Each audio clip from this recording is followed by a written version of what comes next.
Hi all അസ്സാം വലൈക്കും welcome back. അപ്പോൾ ഇന്നത്തെ നമ്മുടെ ഒരു കിഡിൽ ആൻഡ് സിമ്പിൾ ബ്രേക്ക്ഫാസ്റ്റ് റെസിപ്പിയാണ് കേട്ടോ.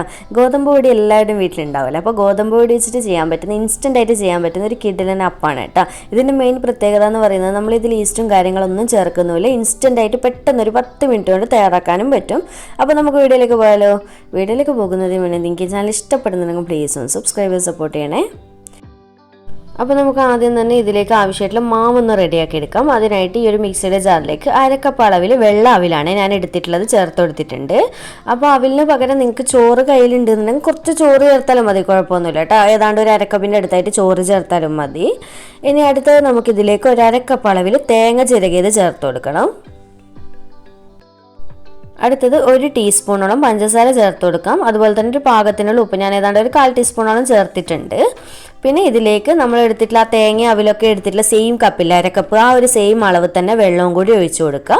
എന്നിട്ട് ഇതെല്ലാം ചേർത്തിട്ട് നന്നായിട്ടൊന്ന് അടിച്ചെടുത്തിട്ട് വരാം. എല്ലാം കൂടി ഒന്ന് മിക്സ് ആയിക്കോട്ടെ.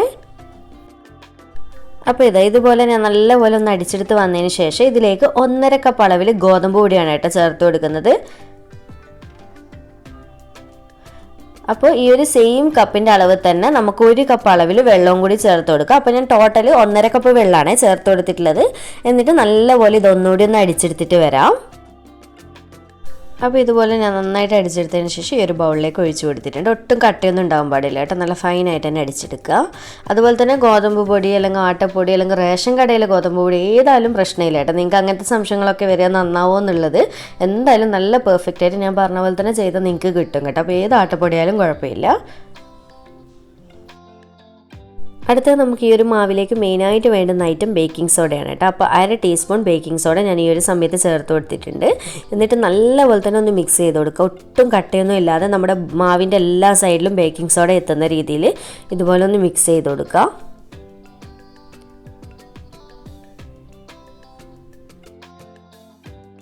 ഈ ഒരു മാവിൻ്റെ കൺസിസ്റ്റൻസി എന്ന് പറയുന്നത് നമ്മൾ ഏതാണ്ട് ഇഡ്ഡലി മാവിനൊക്കെ അരച്ചെടുക്കുന്ന പോലെ അത്യാവശ്യം കട്ടി തന്നെ അരച്ചെടുക്കുക കേട്ടോ. ഓവർ ലൂസാവാതിരിക്കാൻ ശ്രദ്ധിക്കുക.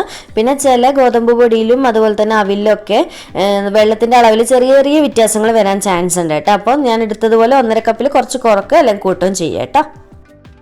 അപ്പോൾ നമ്മുടെ അപ്പം ചുട്ടെടുക്കാനായിട്ട് ഇവിടെ ഒരു പാൻ വെച്ച് കൊടുത്തിട്ടുണ്ട്. പാൻ നല്ലപോലെ ചൂടായതിന് സമയത്ത് ഒരു മീഡിയം ഫ്ലെയിമിലിട്ടിട്ട് നമ്മൾ ബാറ്റർ കുറച്ച് ഒഴിച്ചു കൊടുക്കുക കേട്ടോ. നിങ്ങൾക്ക് എത്രയാണോ കട്ടി അതിനനുസരിച്ചിട്ട് എത്ര വലിപ്പം വേണോ അതിനനുസരിച്ച് ഒഴിച്ചു കൊടുക്കുക. എന്നിട്ട് ഒഴിച്ചു കൊടുത്ത ഉടനെ ഒരുപാട് നമ്മൾ ദോശ ചുറ്റിച്ചെടുക്കുന്ന പോലെ ചുറ്റിച്ചെടുക്കാൻ പാടില്ല. ജസ്റ്റ് ഒന്ന് സ്പൂൺ വെച്ചിട്ട് ഒന്ന് നടുവേ മാത്രം ഒന്ന് ചുറ്റിച്ചു കൊടുക്കുക കേട്ടോ. അപ്പോൾ തന്നെ പെട്ടെന്ന് നന്നായിട്ട് ചെറിയ ചെറിയ ബബിൾസ് വരും. ഈ ഒരു സമയത്തൊക്കെ മീഡിയത്തിൽ കൂടാൻ പാടില്ല കേട്ടോ. മീഡിയത്തിൻ്റെ അടുത്തായിട്ട് മാത്രം ഫ്ലെയിം വെച്ച് കൊടുക്കുക, ഒട്ടും കൂടാൻ പാടില്ല. അപ്പോൾ മുകൾ ഭാഗം വേവാതെ അടി മാത്രം കരിഞ്ഞു പോകാൻ ചാൻസ് ഉണ്ട്. അപ്പോൾ ഇതുപോലെ നല്ലപോലെ ഈ ഒരു എന്താ പറയുക ഓട്ട വരുന്നുണ്ടല്ലോ, അതുപോലെ മൊത്തത്തിൽ ഓട്ട വരാൻ വേണ്ടി വെയിറ്റ് ചെയ്യാം.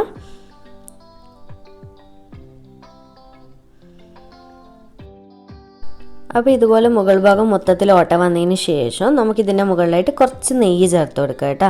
അപ്പോൾ നല്ല ഫ്ലേവറും സ്മെല്ലും ഒക്കെ ഉണ്ടാവും. നെയ്യ് ഇഷ്ടമില്ലാത്തവരാണെങ്കിൽ ഓയിലോ വെളിച്ചെണ്ണയോ എന്തെങ്കിലും ചേർത്ത് കൊടുക്കുക.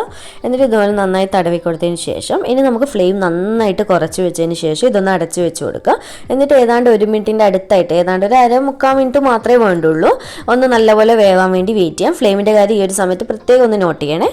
നന്നായിട്ട് കുറച്ച് വെച്ച് കൊടുക്കുക. അപ്പോൾ ഇപ്പോൾ ഏതാണ്ട് ഒരു 1/2 മിനിറ്റൊക്കെ കഴിഞ്ഞതിന് ശേഷം ഞാൻ അടുപ്പ് തുറത്ത് നോക്കുന്ന സമയത്ത് കണ്ടില്ല നല്ലപോലെ വെന്ത് വന്നിട്ടുണ്ട്. മുകൾ ഭാഗമൊക്കെ നന്നായിട്ട് കളറൊക്കെ മാറി വന്നിട്ടുണ്ട്. ഇനി തിരിച്ചിട്ട് എടുക്കേണ്ട ആവശ്യമൊന്നുമില്ല. നമുക്കിത് കോരിയെടുക്കാം. എന്നിട്ട് ബാക്കിയുള്ളത് ഇതുപോലെ തന്നെ മൊത്തത്തിൽ ചുട്ടെടുക്കാം. സിമ്പിളല്ലേ ചെയ്യാനായിട്ട്.